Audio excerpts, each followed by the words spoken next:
Taurus, all your life you had to fight. You had to overcome obstacles. You had to persevere over situations designed specifically to disrupt you, disturb your peace, change who you are, fix you, and all those types of things. And yet and still you remain like vigilant and focused on your peace, your happiness, and doing whatever you feel like God called you here to do. And I do feel as if God has called you here to do something very specific. And that's something that you want to hold on to. That's something that you want to remain at the core principle and value of who you are. And that's something that nobody can take from you. And so anyone that makes you feel as if you should doubt that core value or that core principle or whatever core you have, feels like belief systems or whatever, you may feel as if there's a push and pull, you know what I'm saying? Where someone may be trying to influence you, or you may feel as if you're trying to influence someone else. And so there's a war here, a tug of war. I don't know quite where this tug of war is coming from. If it's you against your attitude, if it's you against your habits, you against your choices, or just like you against your everyday daily struggles. Only you're gonna know what your tug of war is, what your back and forth is, what you're dealing with. I do feel like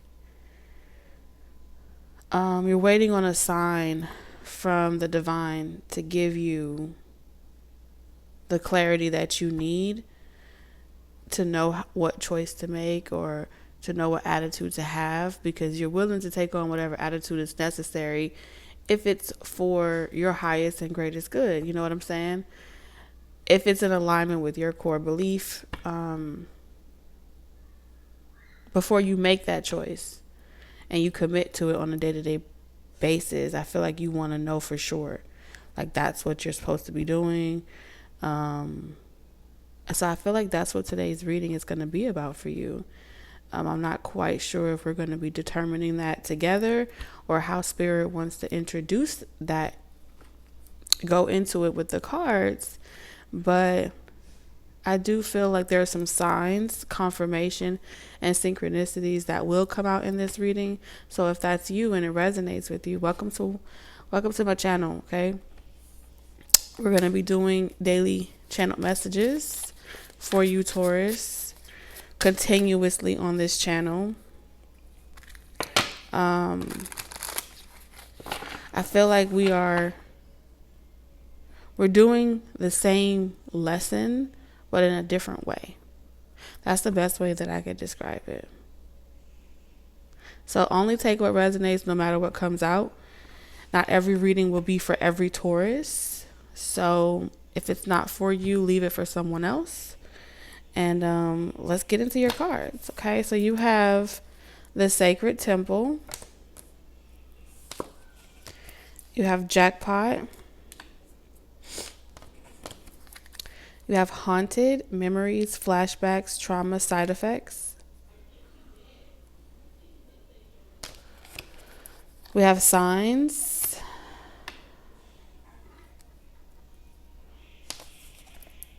We have Love Affair. And then we have Secrets in reverse. It says, I haven't told you everything. Okay, and that's coming up in reverse. So, where do we start?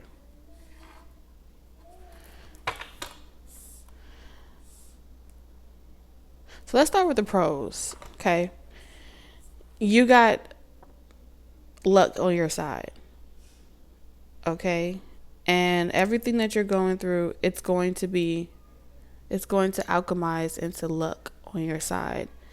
Whatever these situations are, good or bad, it's going to benefit you with luck here. It's going to pay off for you some way, somehow. And it's a part of your journey with the sacred path. Okay. So some of you is going to come in the form of a reward monetarily. Others of you, it may come in the form of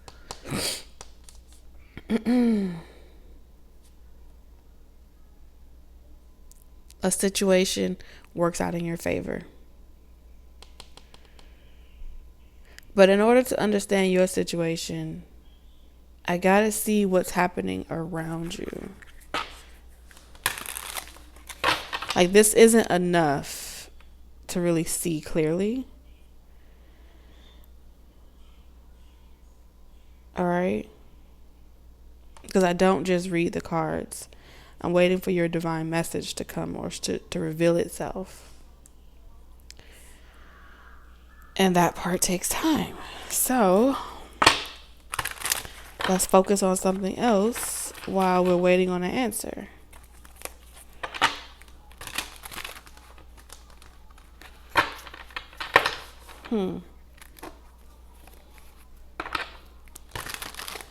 Okay. In the world around you, everybody is challenging tradition. And I think you're tired of it. Everybody on the planet, everybody on Earth, all over social media, people around you, they're all doing things in reverse. They're doing things backwards from the way that you remember it, backwards from the way that you grew up, and the expectations of what was required of a man, a woman, a family, biblical reference, and anything. And because it's so common now for humanity to challenge tradition and to flaunt their stuff on social media and to do everything, which may seem a little uncouth, because I am picking up this energy of something being uncouth.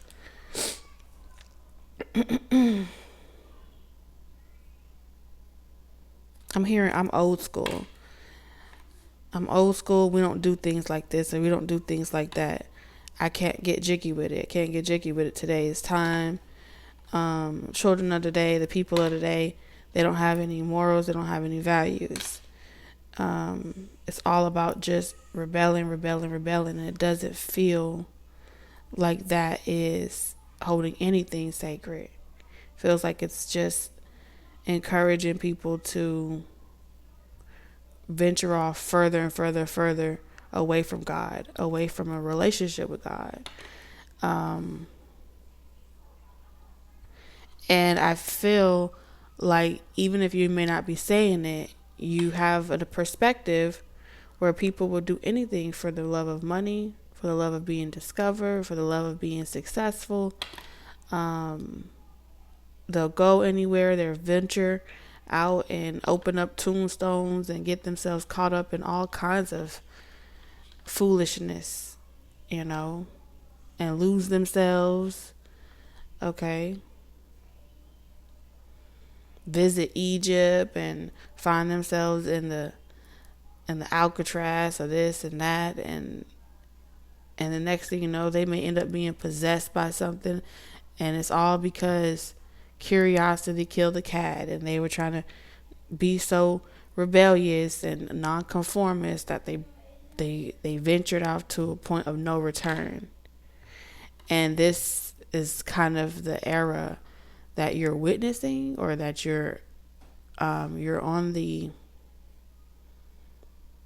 like, you're trying to keep yourself rooted, and you feel like everyone else is on the outskirts of that real relationship, that real core principle, foundation, knowledge, or whatever. And so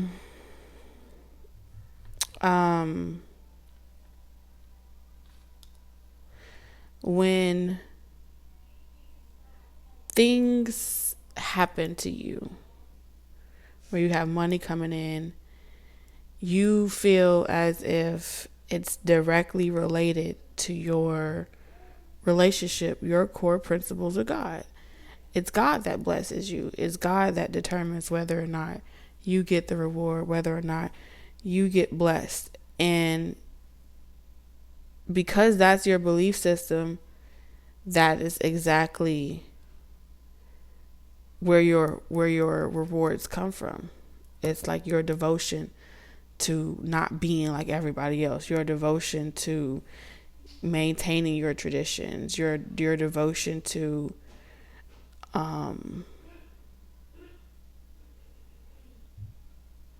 playing your role, like not losing yourself in the matrix, not losing yourself in the world. Like, you know how you be of the world but not of it? I'm trying to describe it in the best way that I know how, because it's just showing me energy. Now, if they were putting big ass words on the board, I would just state the words, but they're giving me feelings. They're making me feel things. And so I'm expressing the feelings that are imprinted or impressed upon me.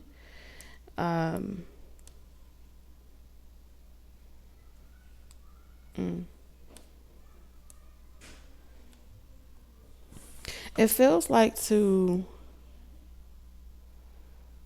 way that's the way that you view other people. I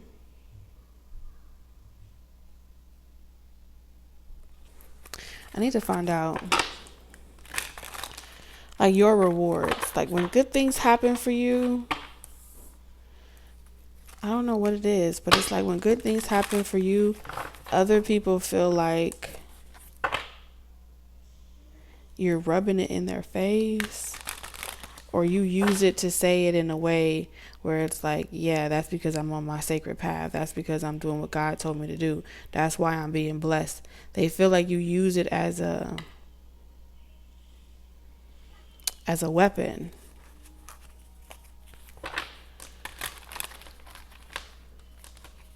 At least that's what they're saying about you.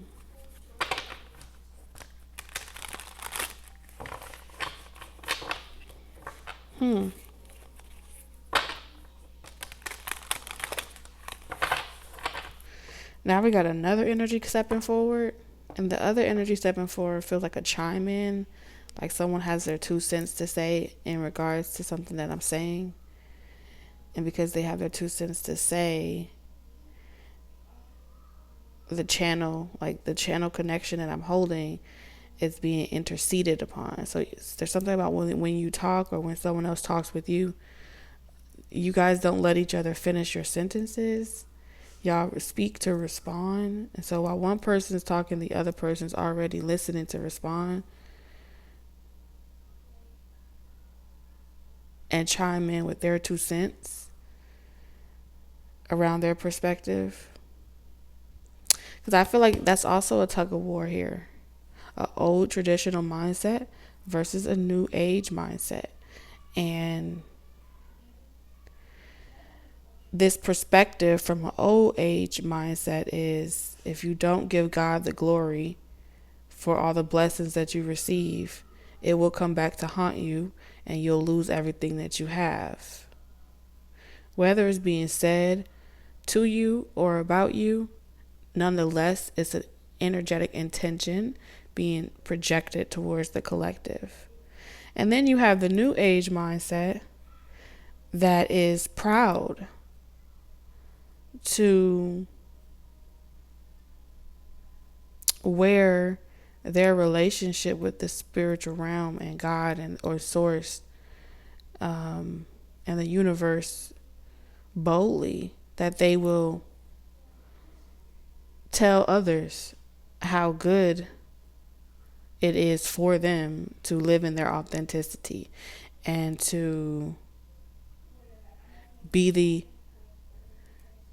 physical representative of what source is. It's inside of you.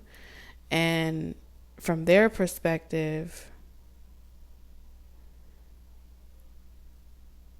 it's like I can't share it. From the new age perspective, it's like I can't share it with the old age, because the moment that they start to feel happy and want to post about it and talk about it, right, all the good things that is happening, it turns into this Cain versus Abel type of relationship. New age versus old age is like Cain and Abel type of relationship.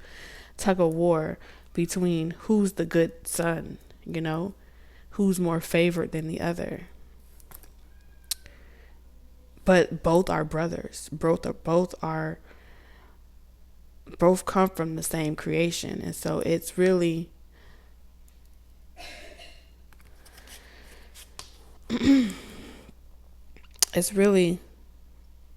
learned behavior, a pattern that's repeating itself. So when the old age finds out about the new age's blessings, it's immediately being cursed or killed from the moment the spirit is being cursed and killed from the moment that it wants to say, oh wow, I got super lucky. I got $10,000 today. I'm so excited. The old age is saying like you couldn't got that from God because you didn't give God the glory, or you couldn't have got that recognition the right way. You had to sell your soul or something like that because it doesn't run congruent with the old age belief system. Right? But when the old age has a blessing, they use it as a weapon. Instead of just saying, I'm so happy, look what I found, look what happened for me. Or I'm so happy this happened for me. The old age looks at it like they use it as a weapon. That's what they're saying. Well, they'll take the blessing, the reward that God gave them, and they'll say, you see, I got this because I was faithful to God. They'll use it as putting it all on God versus just saying, I'm so excited to share what God has done. It's like the reason why this is given to me. And it's a loaded statement because it suggests is that it can't happen for no one else unless it happens through this avenue, unless it happens in this way. And so we have signs here, which is two perspectives. Signs, perspective from the old perspective and perspective from the new perspective. And so I do feel like whoever you are, it says you are putting together pieces of the puzzle from signs you are getting. Pay attention to the coincidence you experience. I feel like one of the major coincidences you're going to be able to put the dots together about, it's all I ever wanted. That's what I heard.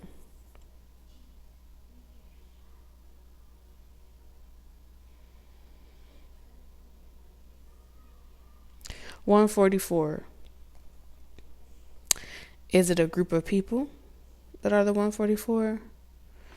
Or is it a frequency? A 144 frequency? A state of consciousness?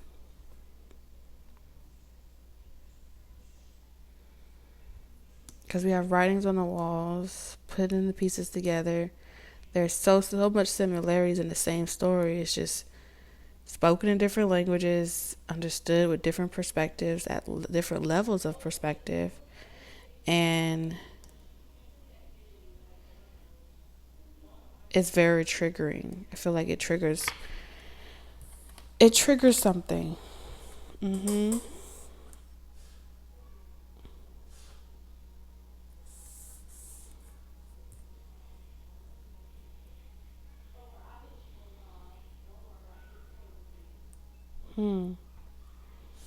Interesting. It says, be aware, love affairs at work rarely end well. Don't lose your mind. And that's in reverse.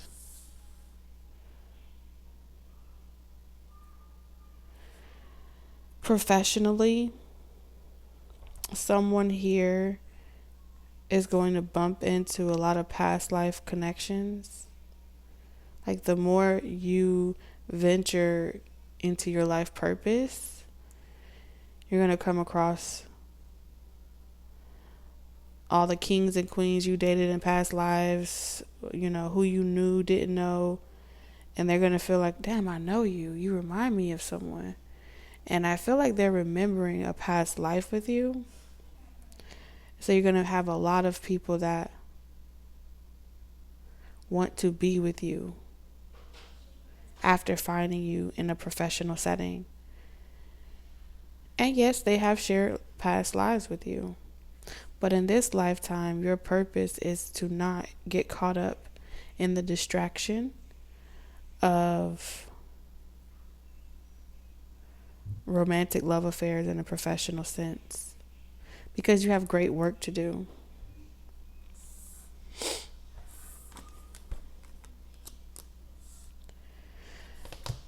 I have secrets here in reverse. So someone that you work with or someone that works with you, like, tells you all their secrets. They don't hide anything from you.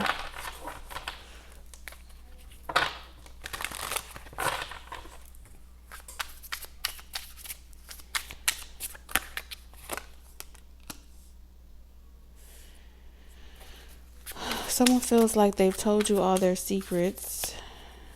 They don't hide from you.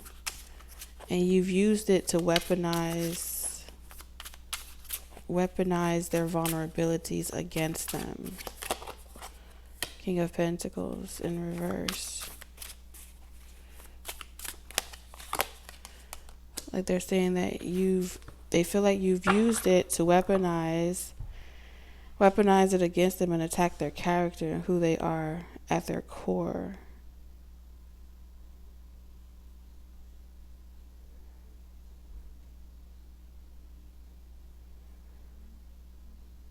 And I feel like now they want to just be done with it. Like, you know, if this isn't going to work, let me go in the opposite direction.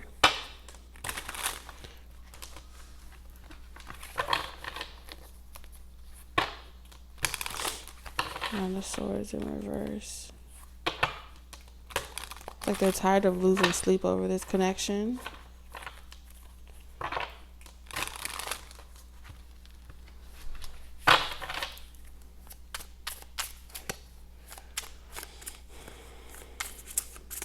Cause if I can't be close to you, I settle for the ghost of you. I love you more than life. You know what they say? When you can't do something, you teach. I feel like that's what people are saying about you. Like, you couldn't get your relationship to work. You couldn't get your marriage to work. You couldn't get something. You couldn't build a home. You couldn't keep a person. Couldn't keep a marriage. You couldn't keep a relationship. You couldn't keep something. And so you bailed.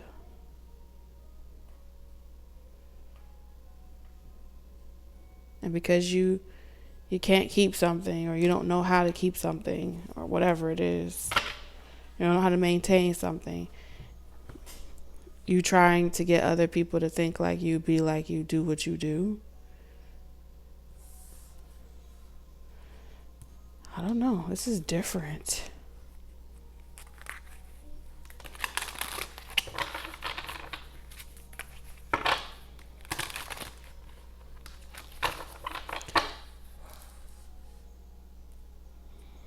It's very dark. Like, it's not, it feels like you're going to be picking up signs.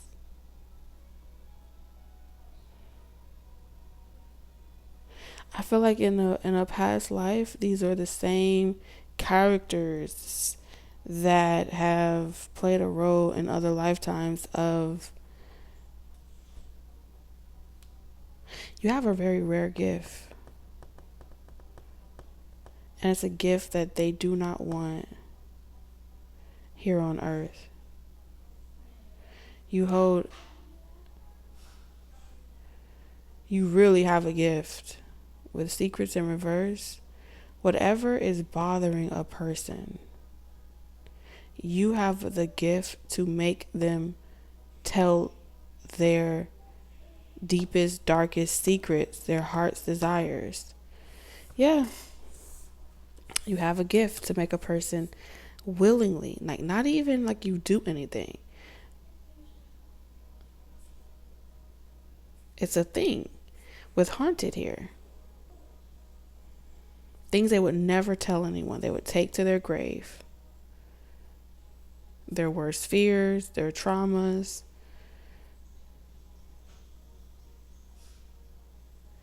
And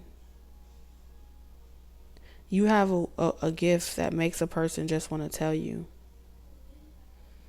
without you ever asking.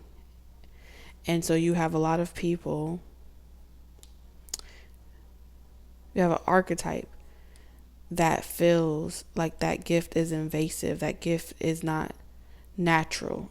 It's not godly or something like that. That gift is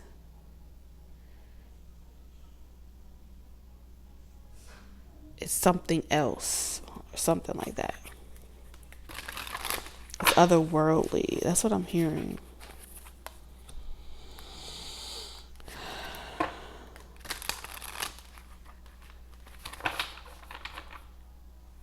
And so if you start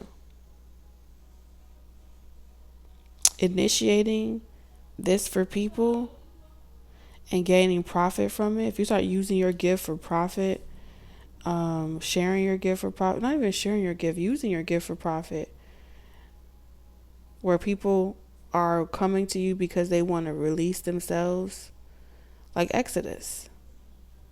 Release them from their shackles, release them from their burdens, their pains, with the 7 of Pentacles. This is 4 of Wands. A foundation. If you start a foundation, if you start using your, if you start some type of foundation or something like that, and people happen to find you, and you're generous with them, and you teach them about the signs of the time, and you free them from themselves, even energetically. This is like the worst fear.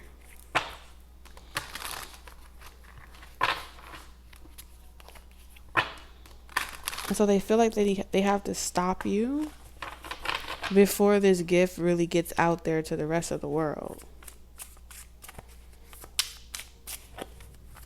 Before that gift really grows, before that ability really activates or happens or something like that.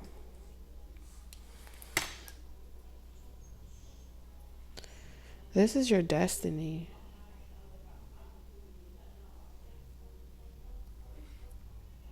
There's something to do with your destiny here. You're a healer. And because you went through a near-life death experience and you didn't die, you just flatline or something like that, like you didn't hit the full reset button. You didn't respawn. It's like you respawned instead of reincarnating. And you access something. Some of you guys could have accessed this, the frequency through ayahuasca, through something else.